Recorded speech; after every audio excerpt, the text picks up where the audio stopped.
Passover, a celebration of deliverance, of freedom from bondage that God's people experienced before the Exodus from Egypt. But Passover is also a story of God's redemptive love. It is my story, and it is your story, if we choose to embrace it and embrace Him.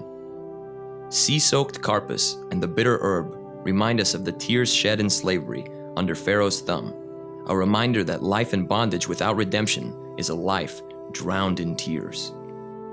The Passover lamb points to the God of Israel who, in His unwavering commitment to deliverance, rained down plagues on Pharaoh's Egypt.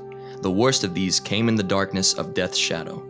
But God's outstretched arm shielded Hebrews from harm, giving one narrow way to escape, through the covering of each door with the blood of a spotless lamb. This, the one measure of obedience meant to save every firstborn son, a sacrifice in blood.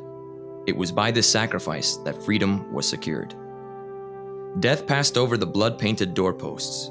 They were spared a swift judgment and delivered from Pharaoh because of the blood of a lamb. Heeding a warning from God that Pharaoh would pursue the Israelites in their exodus, the Israelites took with them unleavened bread. And so, with Passover, leaven is removed from the home and the heart, since leaven is a reminder of the past and of sin. So why should we dwell on such a story? Perhaps because our own often self-serving choices can once again enslave us, making us deaf to the voice of the one who wants us to experience true freedom. Only He can deliver us from the delusion that we know best. Without Him, we are as alone as the Israelites in the desert of Egypt. Only by crying out to the God of Israel and accepting His sovereignty can our bondage be broken. The Passover Jesus shared with His disciples at the Last Supper signaled the end of blood sacrifice. He paid the ultimate price when He died at Calvary.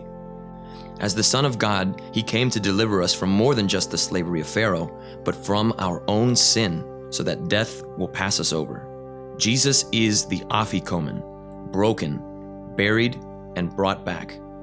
He is the sacrificial lamb, the blood on the doorposts of our hearts, and by His death and resurrection, He brands us, all of us, free, forgiven, and loved. If this forgiveness of sin and eternal life He offers is yours, you can eat this bread and drink this cup meaningfully. And if you've never known His redemption, but sense it and want it, He is waiting to free you and call you one of His own.